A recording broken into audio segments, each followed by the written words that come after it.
She became immensely popular in Shanghai simply because she wrote as if she was just a tabloid story writer, but nevertheless, her stories include such incisiveness.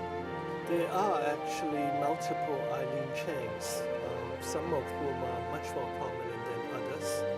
And that's partly because you have to deal with the phases of her work and the historical times during which those works were written.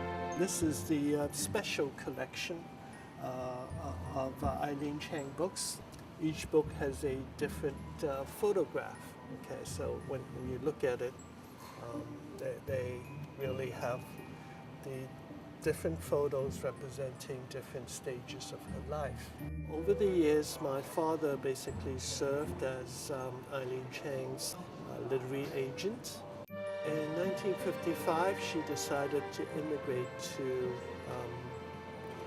the United States, and she began writing in English significantly.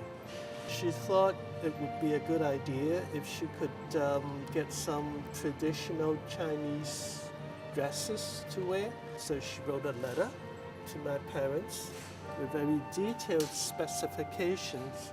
And what it really shows is that she is really very, very particular about her clothing. In the case of Hong Kong youth, you probably have a lot of students coming over from mainland China. Now for them, Eileen Chang has a very, very specific appeal because she showed up at a time where there was a gap, if you will. We're talking about the 1970s. You couldn't write the kind of books that she was writing. Nobody wrote anything like that because it's petit bourgeois and has no political merit. With the economic reforms, and after that came cultural reforms, if you will.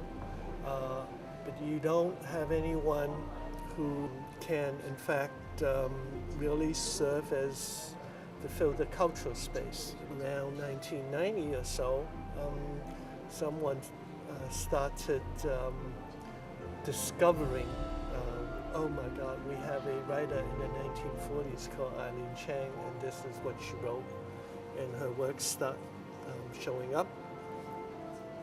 And also in a very unfortunate way, because there was just no such thing as intellectual property rights. The good thing for her is that you can walk, even in the year 2004, walk into a Beijing bookstore, and there was a shelf for Eileen Chang books, and oh my God, there are 30 different publishers, you know, in all varieties, all combinations, but none of them were authorized, so it was very easy. People had easy access.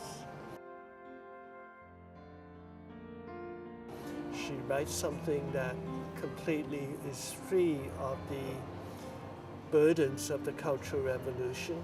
It is a completely different way of looking at the world, and it is really a vast body of work and not a one-time wonder.